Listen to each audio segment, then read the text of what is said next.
Robert Pruett is a prisoner in Texas. If the state has its way, he'll be dead within the hour. This is Execution Watch.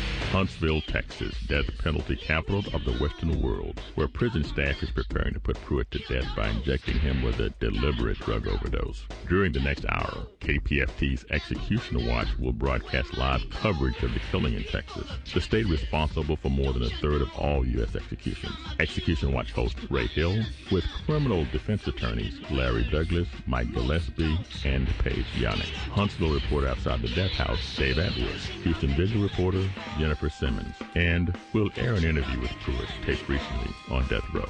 The Execution Watch for Robert Pruett begins. People, don't you know they're killing people? Don't you know they're killing people?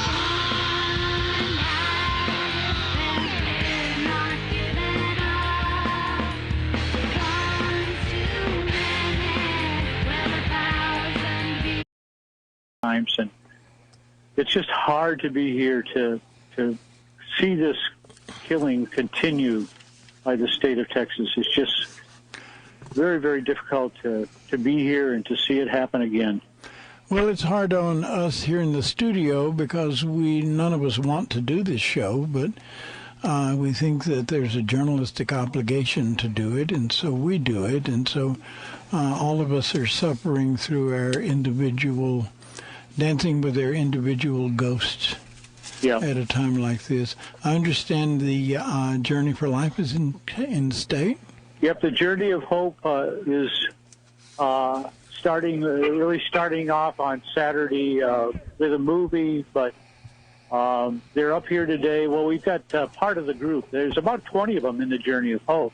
Yeah. And today there's, I guess, about half dozen of them, including Bill Pelkey, who's the president, and George White, who's the co-president, plus a number of other people. Well, Bill's an institution in the movement, and give them all our regards, would you? I sure will, definitely. And thank you, Dave. I'm going to get Jennifer on the air, and we'll proceed from there. All righty. You take care. Thank you, sir. Yep. Jennifer, are you on? There you are. Yes, Ray, I am out here in front of St. Paul's Methodist Church at the corner of Main and Bend in the Museum District. Very hot, humid night here. We have several people. We haven't met since July was the last execution, and that's a good thing and a bad thing. It's good that we're not executing people more frequently. It's bad that we become complacent and it falls off our radar screen. But we are here tonight, a few of us, very, very busy intersection. People coming and going from the museum, food trucks nearby, young people sitting and drinking at tables, having a great time. So it's very tragic that we are standing here in all this happy corner, and I think this is a particularly tragic vigil that we're having here tonight.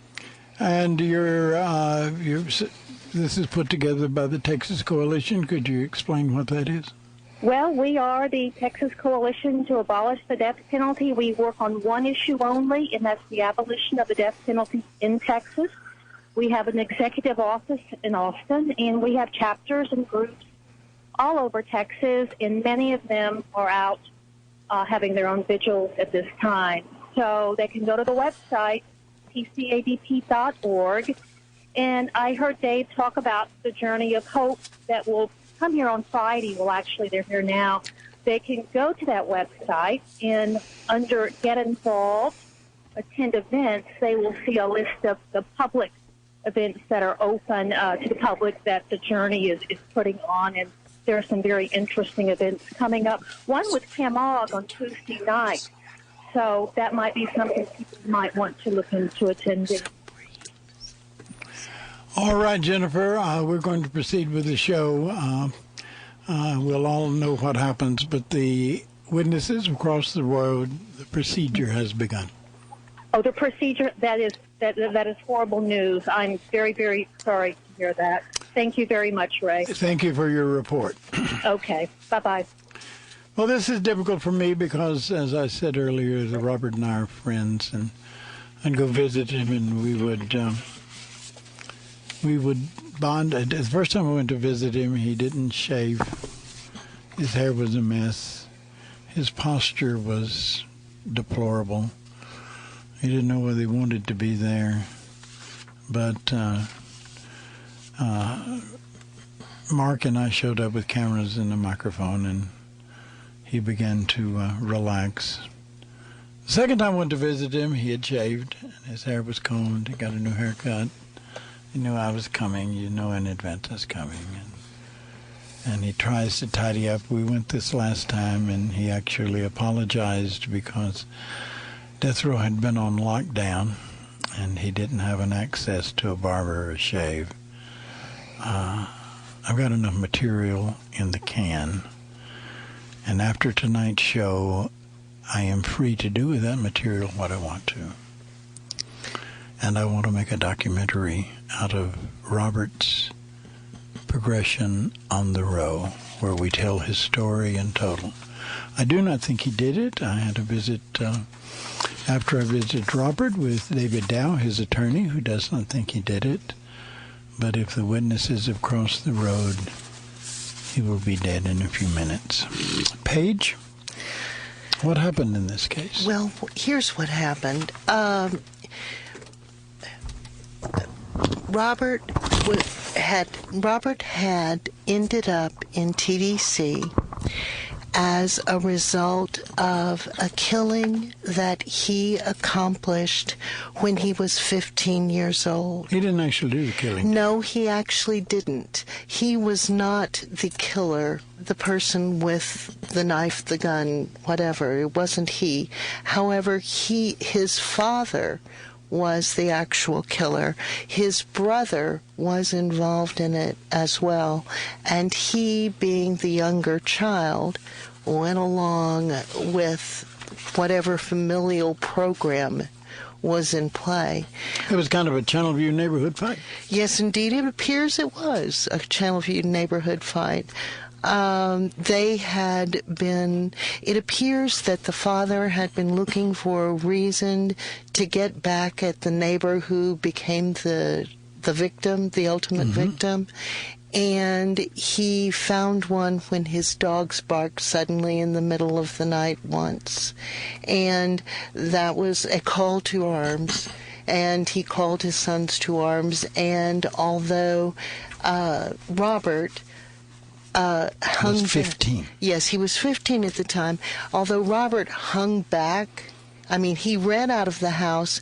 He threatened the victim, and then he hung back. And it appears that his father and his brother chased the victim into the woods, and they and only they know what happened. But that's not why we're here. No, it's not. So he was sentenced to 99 years on this murder that he participated in as a party when he was 15 years old. And in 1999, was it? While he is on death row in Beeville, he... Not on death row, in prison. Well, he was in prison, excuse me. 99 years don't get you on death row. No, but it does get you in he prison. had 99 years in the sentence. He did not have death. I'm sorry. But he had already been convicted of murder as a co-defendant. And he was sentenced to 99 years. And he was in the Beeville prison unit. And he was ultimately charged with the death of a guard. A fellow named Nagel. Yes. He was a union steward, actually. Yes, the guard Nagel was a union representative, and he had an issue with Nagel about testifying and about things going on in the jail. Well, Nagel had an issue with a bunch of people about that testifying, but the issue between Robert and Nagel was a peanut butter sandwich. Well, that was true. The thing that provoked it all was the fact that Robert walked out onto the yard with a peanut butter sandwich that day. Nagel, the guard, came up to him and told him no, he couldn't eat the peanut butter sandwich on the yard. He had to take it back inside. Rules are rules. Yeah, rules are rules. You have to take it back inside. And there was an issue between them, but it seemed to be like a shoving, pushing match. And then later, much later in the afternoon, Nagel's body was discovered in the gym, in the bathroom in the gym, in hidden by a half partition. And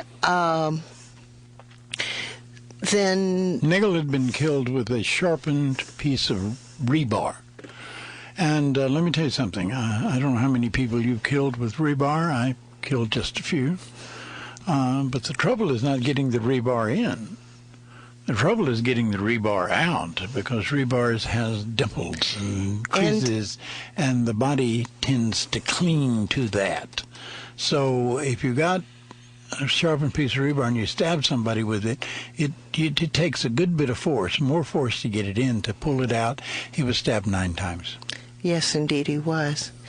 And ultimately, the state's attorney convinced the people in prison who were other prisoners to testify against Nagel.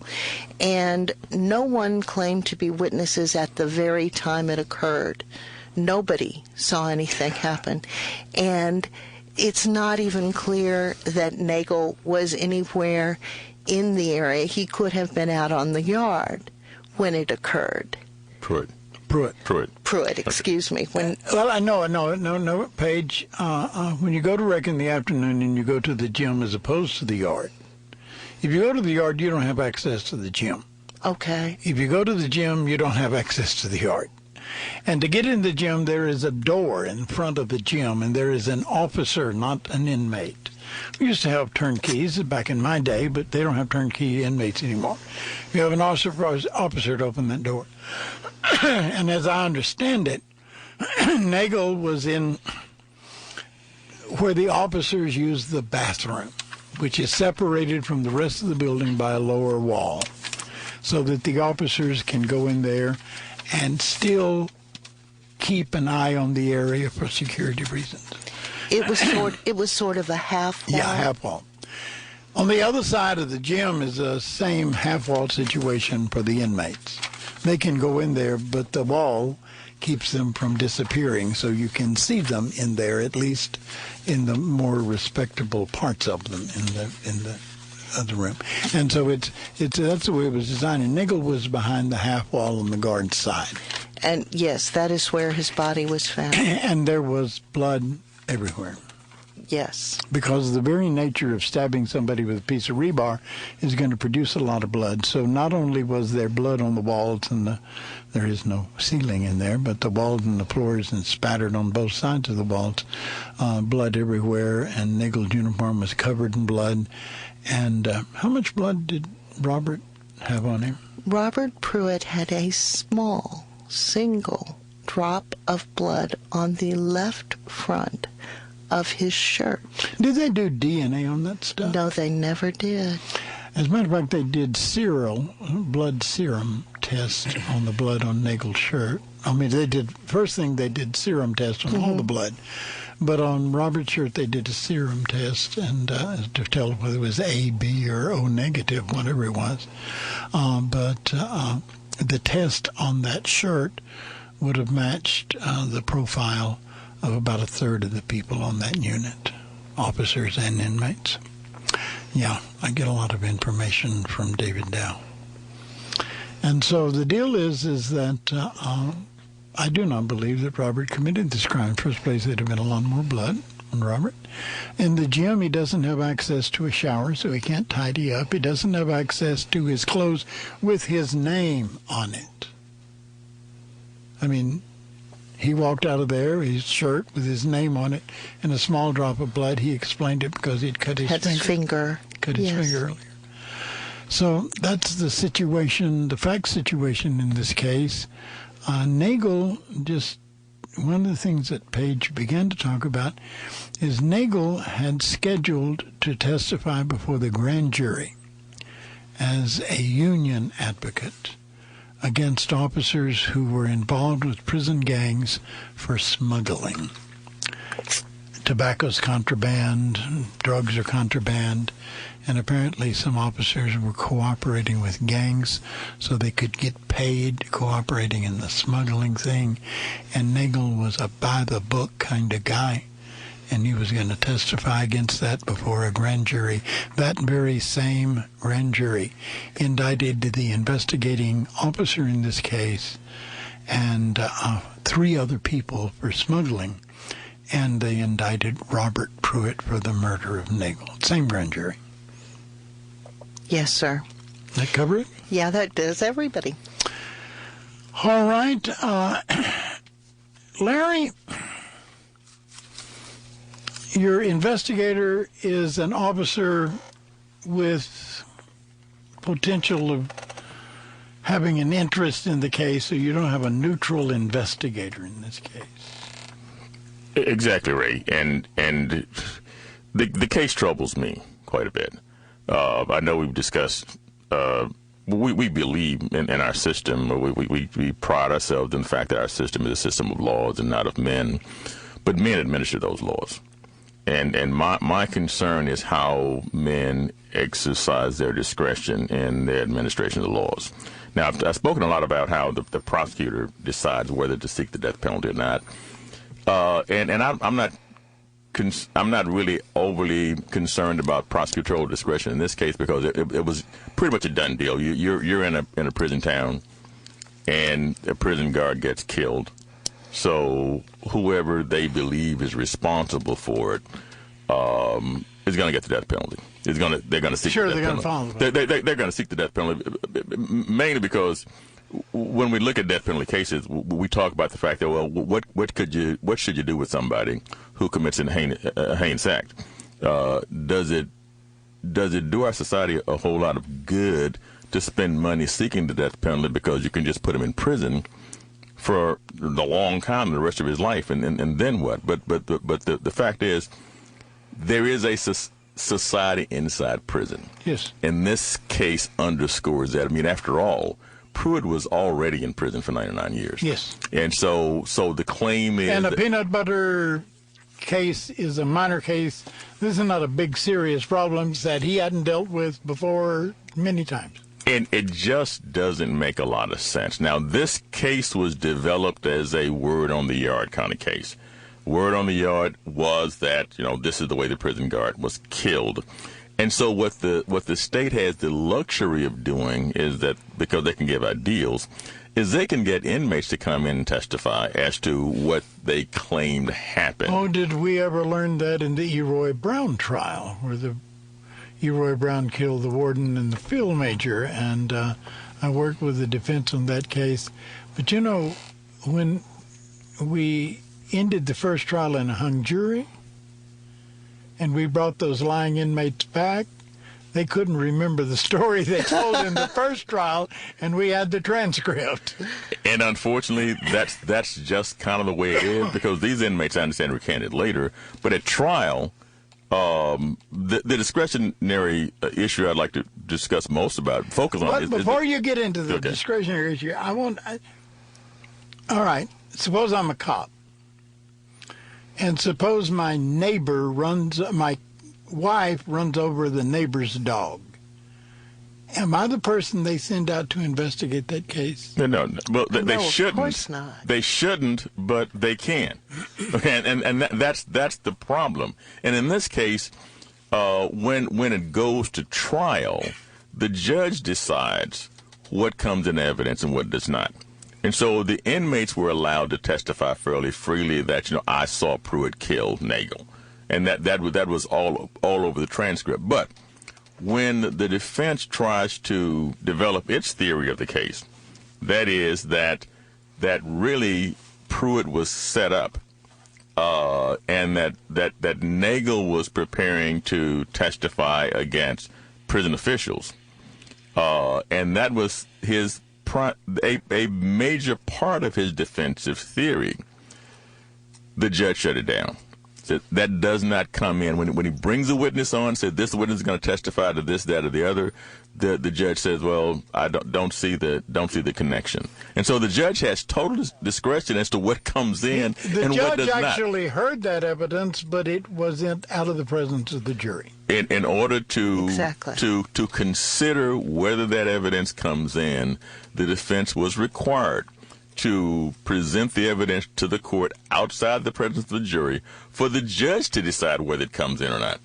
And so the defense got shut down repeatedly on its proffer of evidence was shown to be not persuasive enough to allow it was going to confuse the jury if that evidence were to come in. That was the judge's perspective, and because the judge has discretion to decide what comes in and what does not come in, the judge's actions are reviewed by the higher court on an abuse of discretion basis. But isn't generally deference given to the trial judge? Generally? The trial judge is the referee, and he makes the calls of the balls and strikes. So yes, I mean the trial judge is there. He sees the witnesses. He is appellate courts tend not to want to, in terms of the evidence in the case, what comes in and what does not come in. The appellate courts tend not to want to second guess the judge. They don't want to put themselves in the position of a judge unless the rulings of the judge are clearly seen to be an abuse of discretion. We're going to stop there, and we're going to hear an interview with Robert Pruett, which was taped just a couple of weeks ago. Go ahead, Bob.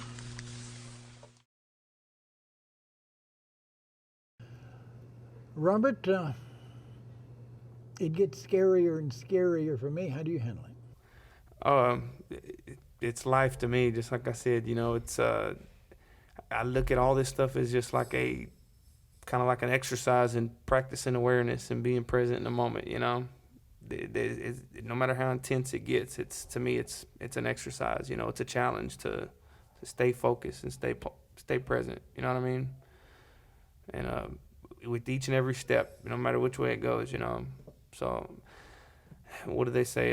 Kind of used to it a little bit too, Yeah, you got a lot of practice. Again, I've had a lot of practice with it. When I send you messages through Young and other people, do you get them? They do come. Yes, they do. Did you get my letter? Did you happen to get my letter, the last one where I was, yeah. Yes, I did get your letter, and thank you. I always thank you for your letter. I'm saving them. And for the documentary later, right? After I'm exonerated? I can make a documentary out of sure you got what plenty we've got in the can. As a matter of fact, Mark and I were discussing that on the way up here. He's probably not the person to do it because he's too invested too, and you need an objective documentary filmmaker. But we discussed the effect of making films and how that affects people psychologically. And I can see that in photographs of you and videotape of you. That it's affected me in a positive way? Oh, that I've affected others. The audience. Yeah. Actually, Mark's words, making film is like dealing drugs. You're showing them pictures and images and giving them concepts. It's going to make their bodies produce all these dopamines and this adrenaline and all of that. This is a very emotional situation, And, yeah, and it's chemical. It's chemical. It's into the body chemical. We've talked about everything I can think of to talk about. But I do want to ask you a favor. Okay. If we get down to the last minute, send me, the last chance you get, send me a kite. Okay, I mean, I can do that. Send me a kite. Well, we're getting pretty close. Billy Hughes sent me a kite, and I treasure it. You have, I wrote you the last time at KPFT. Yeah, it doesn't make any difference. Because I don't, I'm not, is the P.O. box still good? The same? Both of them are good. No, nothing ever changes. I can't get rid of that P.O. box. The cops murdered Fred Pies. And that was his post office box. I ain't giving up their number. Y'all killed me first. Okay, so I do still have that then. I do still have that. I was curious I wasn't sure if it still Yeah, worked. if you send it to the post office box, I'll get it for sure that as soon as it gets there. Okay, cool. I'll definitely write you one, handwritten. Okay. How's the atmosphere on the road? People dealing with it? We're locked down right now, and it's it's hit or miss these days. Who's gonna get a stay and who isn't? Yeah. And the captain asked me the other day, he's like, "How does it look? You're gonna, I said, "Well, I've seen people with solid issues, claims, and legitimate innocence claims get executed, and I've seen people with clearly they done their murder and they've admitted to it and get stays, And so it's just you just never know. Yeah. You never know. You're right. There's been a couple of that you wouldn't think, but they wound up with stays for any number of reasons. Some directly related to the case, and some not. I mean, it just depends. It really depends on how the judge feels that day. I mean, that's really how it is, man. Because when you look at the issues and you compare the case to case, and they don't treat like cases alike. That's some kind of myth, that they're supposed to. That they want them to treat like cases alike, but they don't do that. The courts don't do that. Well, either the watchers of the documentary, right? Hopefully not the watchers of this interview on my website. Right. Will know that on my website, all of those interviews. They're there. They're there. Every one of them. Well, so they'll be there like if I'm executed. Haven't thrown away a sentence. Even when Lurch sat where you were sitting and told me I was full of crap and the prison show and execution wives were just a waste of time. Who told you that? Lurch. Yeah. But he had a hard time with this. Get 100,000 hits on the international web of Lurch's interview. Wow. Woods. Stephen Wood? Yeah, Stephen Wood. He was the first one to be broadcast. I remember that one too. He's over 100,000. Crazy. And Garza. Everybody that we've interviewed has been exposed to audiences all over the world. Yes. Tell me about Teresa. She's beautiful in every way, inside and out. I'm really lucky to have met her. How'd you meet her? She's seen one of them interviews I've done, BBC, and she works at a place and met a girl who happens to visit somebody here on death row, and the girl told her, hey, well, you could write him too if you wanted to, he'll probably write. So yeah, and of course I did write her back, and it's pretty magical after that. And she's from England? Yes, she's from England. But she's here now? She's here now, yes. Yeah, she told me she was coming down early for the duration. So yeah, she's here. She's here through all that. Do you hear from your family? I got to see my dad. My dad killed my neighbor in my first case, and he was one of the evacuees from Roche-Sharon that was here. Oh, okay. During the Hurricane Harvey. And so while he was here? While he was here, the warden here allowed me to see him. Good. They let us go to a legal booth back there, and that's the first time I seen him in 22 years, so it was pretty. So he's down intense. On one of the Ramseys. He's on the Terrell unit. Terrell unit. It used to be Ramsey 2 or 3. I'm not sure which one. Terrell was Ramsey 2. I lived there. Okay, so you've actually been there. It's all dorms. He said. Yeah. Yeah. He's 70. He's on a walker now, and he's still kind of fiery, a little bit fiery though, but it's pretty emotional, because it was the first time he got to look me in my eyes and tell me that he's sorry for ruining my life, and of course I told him that he'd long ago been forgiven. And right, there's a lot of water under the bridge. Yeah, it's no sense of holding all that. I one time prevented Ramsey from getting flooded when a hurricane came in while I was maintenance and construction bookkeeping. Some sandbags or something? No, I built 2 burns, just piles of dirt. It didn't really stop the water, but it diverted the flow. I don't think it got flooded this time, but the back gate, I think the warden said the back gate, and maybe a couple of buildings had a little water, but otherwise it didn't get too bad. Terrell's actually a little lower than Ramsey 1. So. Okay. But Ramsey 1 is upstream on Oyster Creek. It's Oyster Creek that does that. But my mom, she's having to go here and there, it's been a crazy 22 plus years for her, because all the men in her life went to prison, so, and, but yeah, she's, I don't know. I'm not sure how she's doing, but. What do you hear from your brother? We write, yeah. He seems to be. He was up for parole last month, so hopefully he made it. I don't know yet, but he seems to be doing okay. They're being a little generous on parole these days, more than they have It's been. his second time. The first time we hired a parole attorney to represent him, but they denied him. But whatever's in the file stays. People don't understand these parole attorney things. There are 3 levels of them, and if you don't get the top level, you're just rolling the dice. Right. And we got Nicole DeBoard. I don't know if you ever heard of her. Yeah. Nicole? Yes. Yeah, no. She charged pretty good rate. Yeah. Pretty cheap. She's middle run, and 3 tiers, and she's in the middle. Right. She represented my attorney, David Dow, whenever they were trying to, witch hunt him, so. Oh, well, David, David is a survivor. He's a damn good lawyer. Thank you for giving him permission to talk to me. Sure, no problem. Because when I go back to Houston today, David and I are going to have a sit down. And I'm going to talk to him and ask him some questions so I can better direct my attorneys on the prison show in your case. Right. Because the last show we did, they sound like a bunch of prosecutors to me. They do. They sound like a bunch of, except for Mike. Mike from Channelview. Mike from Channelview, I think. He's definitely a guy. I mean, I'm not saying anybody's a bad guy on that show, but he's definitely. Mike cut in and defended the last guy. Yeah, that's what I'm saying. He's definitely pro us. Yeah. Whereas well, see, look who Mike deals with. He's down in Channelview. He deals with the banditos. Channelview, yep. I find that interesting. That he probably knows a lot of the characters I used to run around with. You'll hear me say, "Well, Mike, this could have been one of your cases." Right? Yeah, you never know, right? but I got on him too. I mean, Mike and I talked back to the prosecutors. I mean, I appreciate hearing both sides of a story. Yeah. I do. I appreciate that, and I understand that. But I mean, it is what it is. Most of the time when we're listening, it's interesting to hear some of the details of the case. Yeah. We know a lot of it anyways because a lot of us read their writs and stuff. Sure. But more than anything, we're curious about whether or not the person got to stay, because that's going to come through y'all's show if it happens before 7 o'clock. Oh, by the way, we're in the middle of fundraising. So it won't be on back there? No. The radio station, at my request, we're on the main studio, on the air, live. Oh, okay. If something happens in your case. Oh, okay. I hope the hell I don't even have to go to the station that day.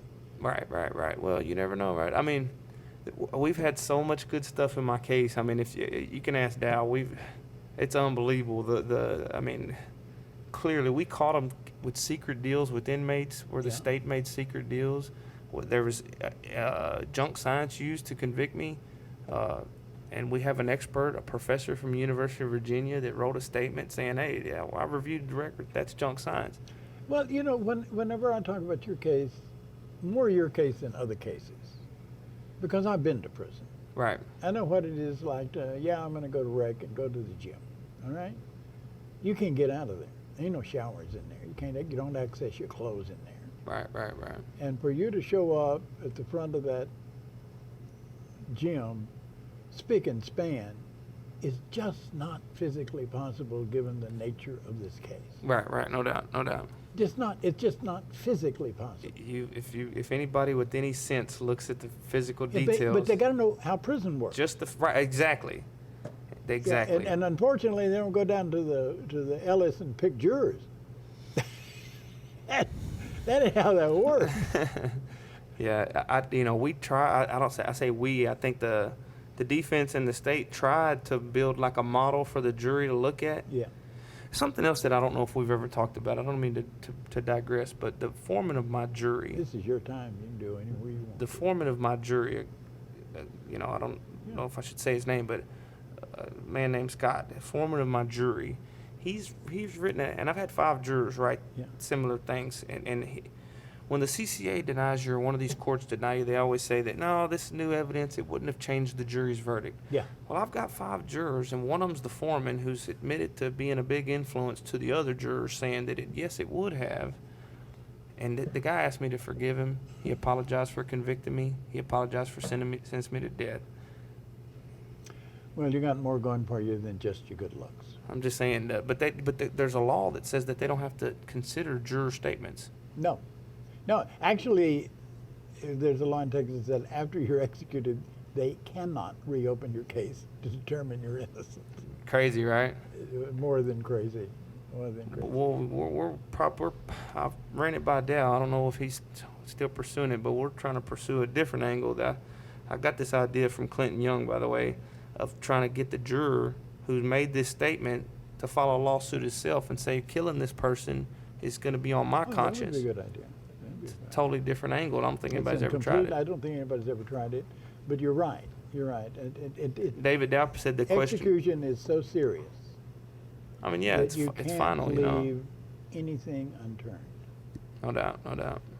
You can't leave anything unturned. And you would think that if they were going to kill people, I mean, I don't agree with the death penalty at all, but you would think if they were going to kill people, they would know for sure that the person committed the crime. Well, I come up here and I interview some pretty scary people. I think that they'll do something besides kill them. I mean, if that's all you got left in your arsenal, you need to do some more thinking. Right. I'm just saying, you would think that they would know for sure that the person committed the crime. You know, that there would be something more concrete than if go look at the details of my case. There's nothing concrete and your about case is so unusual because it happens in a vacuum society. No doubt. I mean, in order to convince, if I were sitting neutral on the jury, but I wouldn't be a good juror because I know how things happen in prison. Been there, done that, lived that. But people that haven't, they've already got this preconceived notion about prisoners. Right. So you're guilty the moment I said you got to prove them that you didn't do it. Yeah. You got to prove to them that you didn't do it. Yeah, you're already there, and you're already a convict. So. But they make the oath. The juror makes the oath. I promise I'm going to weigh the evidence, and they're human beings, man. And you're still smiling. Well, I mean, you know, because I don't think. I mean, I have my own views of life and you're death. You're picking up a few Eastern ideas. How's that working? I mean, I totally believe that there's a oneness of being. There's a one reality, and that energy never dies, and we're only going to transform. Meditation's wonderful too. It's definitely is. It's great exercise for staying in the moment. Mark asked me. Mark asked me, did you sleep well last night? And I said, yeah, I just zenned it out and slept like a baby. Got up this morning and in a whole new world. Believe it or not, I sleep great even. And that's the one thing, because I've been on death watch so many times, and I've seen guys that have a hard time sleeping. And I don't have a problem with that. That's one thing that I do. I sleep, and I value my sleep, you know, so. You can thank them Eastern ideas. You know where I learned that? I mean, you know, I'm centered. I'm pretty centered. I don't think it's just. When I was in prison, there was a book with a black and yellow cover. It said Zen for Dummies. Okay. And I read that. And it's worked out for you. Took it to heart. It's worked out for you. Huh? That's good. I want to leave you with a smile, and you're smiling. Can we cut this interview off? Sure. Mike, you've met guys like this. I live with. I am honored that a man like Robert Pruett has mentioned my name. He likes you. I am now proud of the fact that I work in Channelview. I came to Channelview in 1994 when the first flood happened. I was already retired from my law practice, but I saw people out there without looking for help, getting out in the mud, cleaning their houses, and had no help. And I went out there, and I've been a lawyer in Channelview for 20 years. And in all the times I practiced law, there's very rare I see a case that I really feel that this man is innocent. And I want to mention just 3 facts, and these 3 facts, I'm convinced, will convince anybody he's innocent. And the first fact is that we know that Mr. Nagel was set to testify before the grand jury concerning corruption between prison guards and inmates running drugs. We know that. In fact, we know that afterwards he was indicted, and people were indicted for these things. What this jury didn't know was that the Texas Observer had written an article in which they claimed that before Nagel's death, a note was found in prison from one inmate to another indicating that prison gangs had given a contract on Officer Nagel, and he was to be killed. How come that's not out there? That there was actually a physical note talking about a contract by prison inmates against Officer Nagel when Officer Nagel is deceased. Number 1 fact. Number 2 facts. As Ray said, that rec area was a rec area where there were, I think, at least 4 inmates. The area where the guard was killed was a half wall. Everything is in the open. Nobody saw anything. the man who did find the body, when he found the body and understand prison protocol, when a crime is committed, the officer who is reported to is in charge of the investigation. When the inmate found a body stabbed 9 times, instead of making an alarm, he ran to the gate and got released to the hallway to go to another gate. He passed control booths. He passed 3 different guards to find the one guard to report it to, who happened to be the guard who was later indicted for the prison corruption. Yeah. How can we not look at this as being relevant? And nobody in that gym saw anything that day? Not till afterwards their trial do inmates come forth and testify that they saw anything?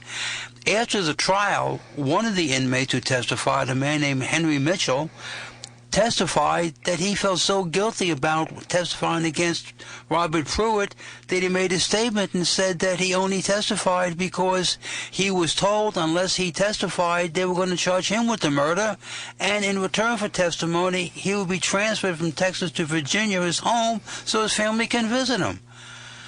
We're talking about reasonable doubt. Each one of those is reasonable doubt. We're not even talking about the blood splatter, and let's talk about the most important element. Robert Pruett was in a uniform with his name on it when the day started. He only has one uniform with his name on it. That uniform had no evidence of the guard's blood was on there. He supposedly stabbed the man 9 times with a rebarb, and there was blood all over the body and all over the bathroom, but there was none on the man. There was testimony that they were wrestling, they were fighting, and yet there wasn't a drop of blood on Mr. Nagel? How can that possibly be? He's innocent. The murder is the state of Texas who's murdering Robert Pruett. That's true. Paige, how have we handled your case? Well, I mean, we've done our very best. Unfortunately, we are in the position where we have people across the road, and so we know how that always turns out. A very good chance that Robert Pruett is already dead. Larry? That was a pretty shocking interview, Ray. To hear him, the way he spoke. You could hear the smile in his words, and his level of maturity, his level of understanding, his perspective was really it was super. It gets to you.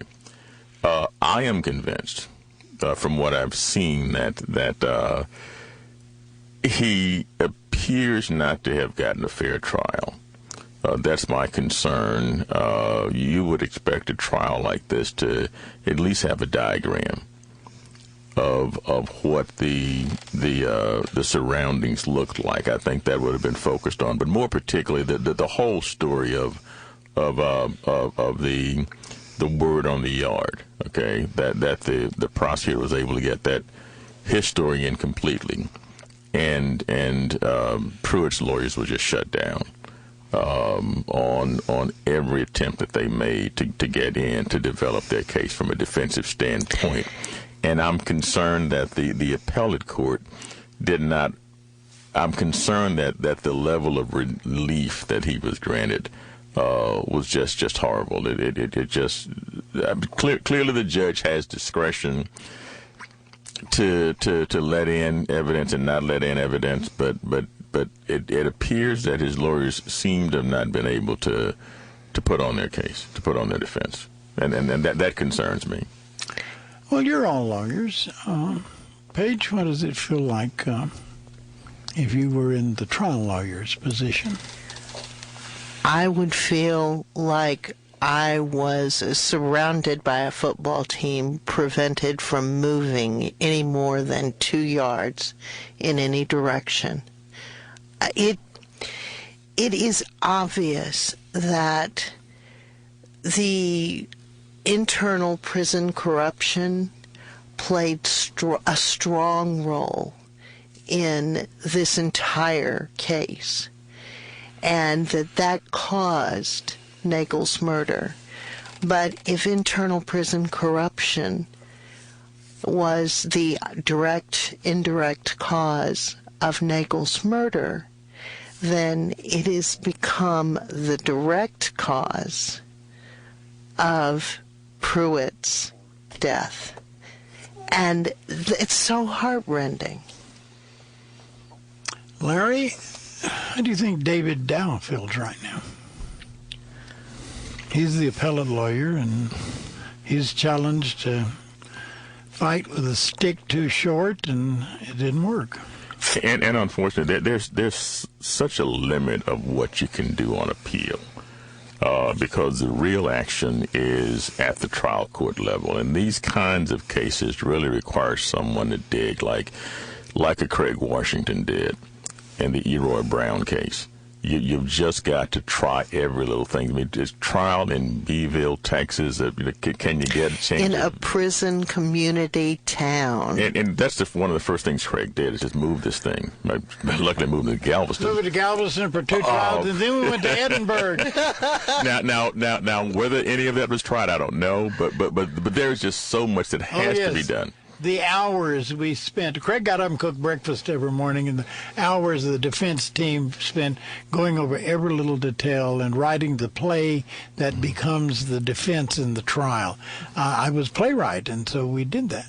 But trying this case in Beeville, in a prison town, and then being shut down by the judge on such a regular basis on putting forth a basic defense, that concerns me. That I'm just not comfortable that Pruett got a fair trial. I'm just not, and it just seems to me that not only it is appear that he didn't get a fair trial. I'm not comfortable even with the appellate procedure. Dow was a great lawyer.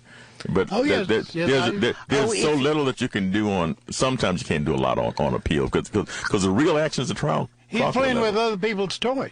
Exactly. He was stuck with the facts that were made in the trial court, and it's just heartrending.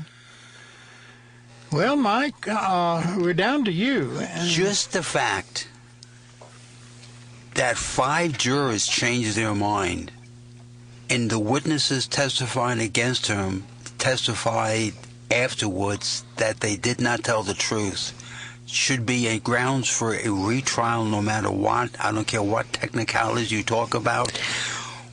When 6 of the people there, including 5 of the jurors and the foreman, have regrets of what they did, we don't need an appellate court to say we need a new trial. The jurors should be enough to give them a new trial. I believe the standard for introducing newly discovered evidence is clear and convincing. Isn't that correct? Well, that's the standard, but then, of course, the state is going to claim that it's not convincing. I don't care how many people are convinced. Of course. 5 or 12 is clear and convincing enough to me. It's convincing 5.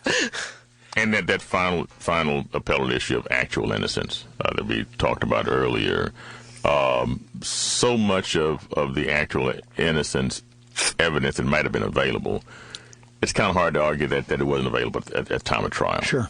It's just a matter of pushing and getting it through. And I'm not criticizing the lawyers who tried the case, but it just seems as though they were shut down a lot.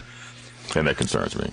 But an example, I have found in my experience that whenever I have won an arson case, as soon as we get a settlement, within 6 months my client is indicted because they talk about the case once it's over. Yeah. Sometimes the truth comes out after a verdict. Sometimes after a verdict decides who did it, everybody starts talking. Well, theoretically, that's what appeals are supposed to be about, right? But only they're about it if the predicates are laid properly to bring it up. Yeah, the appellate lawyer is playing with other people's toys, and that's not an easy game to play. And you're playing in a system that so values finality. The system that we work in tries to get to a final result, in every single case. And so we do have a tendency in the system to ignore a lot of things just for the sake of that finality, saying it's decided, and unless something is presented that shows that there was a clearly erroneous result, we're going to leave it just like it is. But there shouldn't be finality in a death penalty case. The witnesses have come out. Robert Pruett is dead. Go ahead, Mike. I don't know what to say. We have done a lot of shows, and the issue is not guilt or innocence. The issue is, should this person get the death penalty? And we argue many times that this person did not deserve the death penalty. But this is a case where I don't even understand. We're not even talking about why he got 99 years at 15 years old. We're talking about the evidence. Just the blood splatter enough is overwhelming to me that he couldn't have done it. I'm going to exercise my prerogative. I reserve a little time for me to do a little editorializing, and that's what I think I do best, is editorialize. It's just my opinion. It may not be important to you or anybody else, but you're out there and you've got your headphones on or your speakers on, so you're stuck with it. You'll have to take it for what it's worth, and you can do with it what you can do. I hate this show. I hate doing this show. I come down here every time we do a show because I think there is a journalistic obligation for journalists to take lights where none others are shined and put a light on the cockroaches that are about the business of killing people on the state's nickel. I'm not going to stop doing it. I'm going to keep on doing it. But I'm going to admonish you out there in the universal ether. Redouble your efforts. This is a call to arms. They killed my friend, who I believe and was substantially convinced simply on the facts was innocent. This is a case where the state murdered someone that I personally knew or had come to know. And I've got the videotapes of the development and the growth of our friendship and how easy it was to be absolutely an advocate for Robert Pruett. But it's not about Robert Pruett, because Clint is coming up in just a few days. Clint Young is scheduled to be executed. He's got some things going on at a lower court, and it's new issues that are being looked at for the first time, and he's convinced that it'll work. But when I went to see Robert, there was Clint, who I'd interviewed the last trip, sitting in one of the cell blocks to be interviewed by John Grasich of the Houston Chronicle and the AP News. You'll read John's story in the morning. And they're doing a documentary about John, and he chose Clint to be the guy he had his picture taken with. Clint's listening to this show about the death of his friend. And Clint, I feel so helpless. I feel so weak. I'm a pretty smart guy. I can sue cops and get cases in the Supreme Court and make organizations that elect politicians. I can do a lot of stuff. But the Grim Reaper has got the best of me. I want the rest of you to feel what Clint and I are feeling right now. Your friend has been murdered by the state. What the hell are you going to do about it? My name is Ray Hill, and I am the host of the Execution Watch show. The producer is sitting on the other side of the glass, Elizabeth Stein. This would not have happened without the good work of Elizabeth. Robert's got his hands on the board. Otis is sitting out there to make sure that we went over the internet well, and he's also going to keep us going over the internet with future programs. In addition to that, Mark Pirtle's in the room. He's made a film of tonight's show, which will be spliced with the interview filmed of Robert Pruett and will be played on HMS. And, of course, will be ensconced on executionwatch.org. If you haven't found that website, everything we've ever done is on that website. We pick music from Victoria Panetti, and she plays a hell of a song because her brother is mentally incapacitated on death row, awaiting his turn. My name is Ray Hill. This is radio station KPFT, Houston. Good night. State of Texas, leave we alone. The government killed the most.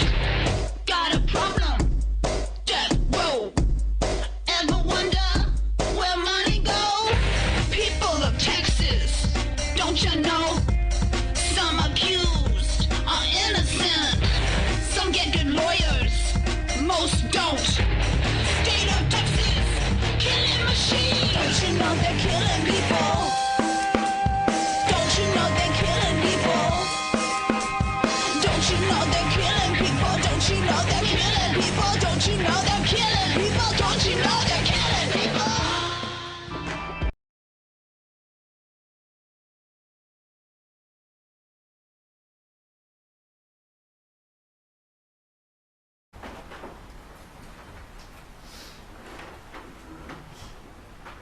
Thank you.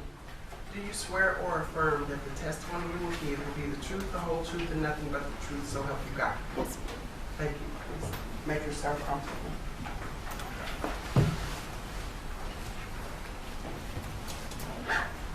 May I proceed, Your Honor? Yes, please. State your name for the record, please. Amber Renee Geiger. Amber, you're going to have to keep your voice up while you testify, okay? Okay. How old are you, Amber? 31. Are you married or single? Single. Have any children? No, sir. All right. Where were you born and raised? In Arlington, Texas. And do you have any brothers or sisters? I have one brother and one sister. Okay. Who's the oldest? My sister, Allie. Your sister, Olive? Allie? How much older is that? She's 38. 38? Yes, sir. Okay. How about your brother? How much older is he? He's 2 years older than I am. And what's his name? David. What's he do for a living? He's in the Navy. How about your sister? She works at a restaurant. So you were the youngest. Yes, sir. When you grew up, were your parents living together? No, they were not. Okay. When you were, as a small child, were they living together for some time? Yes, they did for a little bit. What time did they separate? About when I was 5 years old. Okay. Who primarily raised you after that? My mom did. In Arlington? Yes, sir. Okay. Did your mother work? She did for beginning when I was a childhood. Okay. Did she have a full-time job? Part-time job. How were y'all, the family, provided for financially? My dad helped out a lot with us. Okay. Was your mother primarily a stay-at-home mom when you were younger? Yes, sir. Okay. And what part of Arlington did you live in? In the east part of Arlington. Okay. Were you in a big house, small house? It was a small house. Tell the jury where you went to school in Arlington. I went to elementary to Blanton Elementary, and then I went to Carter Junior High, and then I went to Sam Houston High School. Okay. And you graduated from Sam Houston High School? Yes, sir. Okay. When you were in high school, did you have any extracurricular activities? Yes, I did. What were those? I was in swimming, band, orchestra, and I played in a mariachi band. Okay. So you enjoyed music? Yes, sir, I did. What type of instruments did you play? I played violin and trumpet. Okay. When did you learn to play the violin? I started playing violin when I was in the 5th grade, and I picked up trumpet when I was in the 9th grade. Okay. So you were in the marching band and the orchestra? Yes, sir. And you also joined the mariachi band? Yes, sir. When did you join that? I joined it my junior year of high school. Okay. And what instruments did you play in the mariachi band? Violin, trumpet, and I sang. Did you continue that after you graduated? Yes, sir, I did. Did it for about 6 years. Some of the girls that were with us in high school, we started our own, and we just go to like quinceañeras, to Mother's Day, Father's Day, to birthday parties, and just perform. Okay. The neighborhood you grew up in and the school you went to, was it multiracial? Yes, sir, it was. Let me talk a little bit about your other activities in high school. Did you begin to work when you were in high school? Yes, I did. Tell the jury what job you held while you were in high school. I worked at a retail store called Stephen Barry's in Arlington. And what did you do at the retail store? I was a retail associate and ended up working my way up to an assistant manager. How many hours did you work while you were in high school? It was full-time. Now, when you were growing up, you eventually became a Dallas police officer. Did you figure out what you wanted to be when you were a little kid? Yes, sir, I did. About how old were you when you started thinking about it? I was about 6 years old when I was young. Did you continue with that and still have that desire as you grew up? Yes, I did. Why did you want to be a police officer? I just wanted to help people, and that was the one career that I thought I could help people in.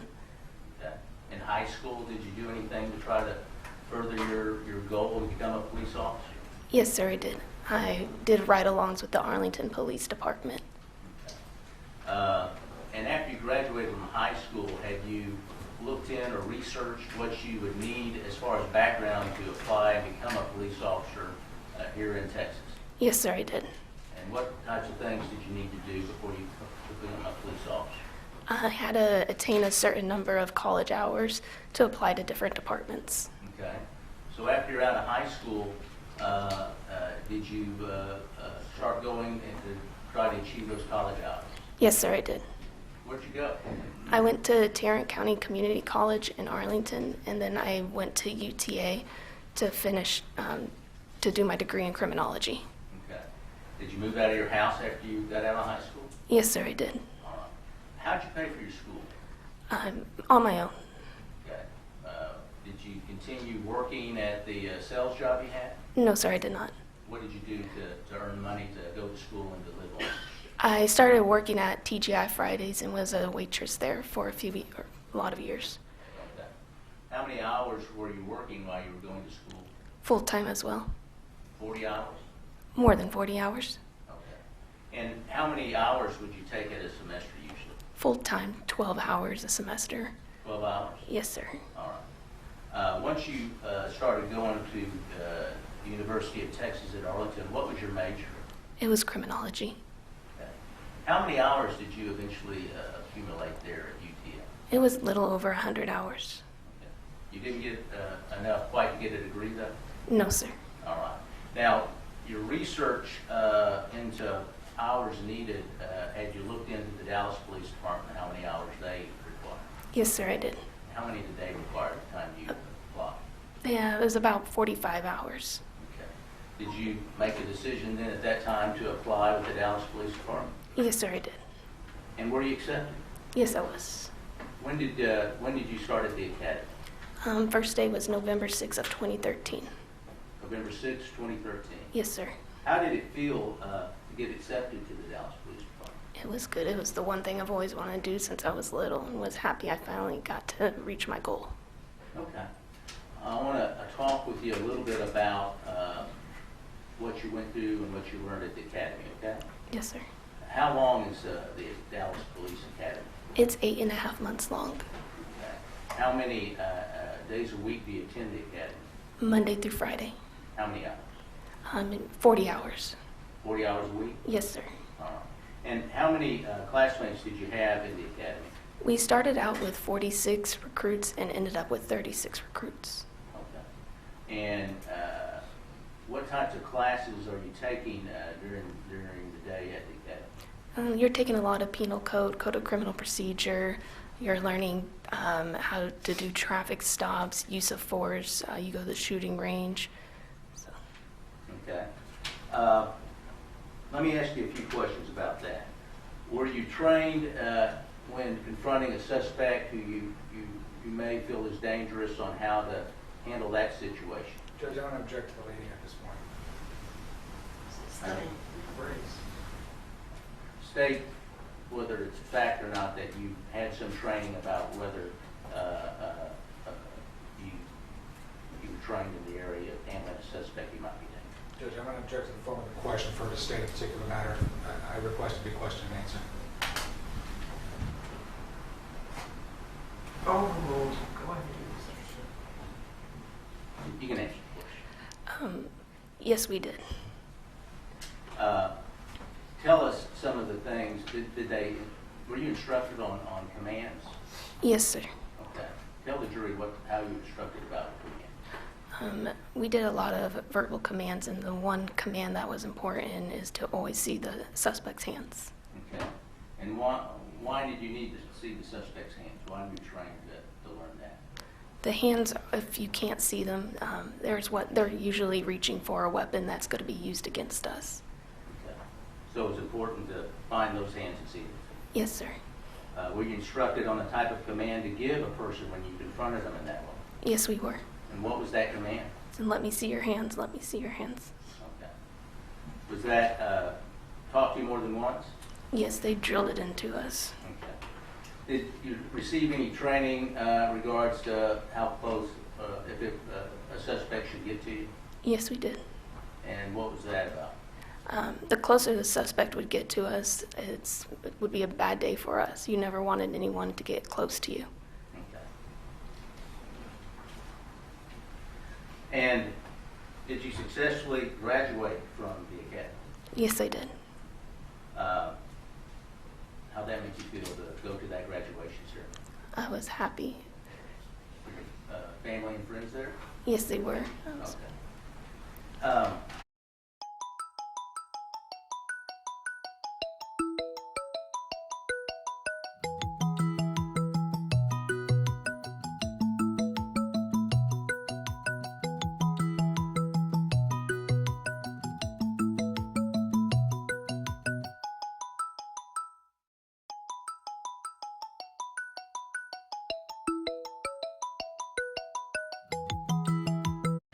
Now, the Dallas Police Department is divided up into different patrol divisions, is that right? Yes, sir. And when you graduate,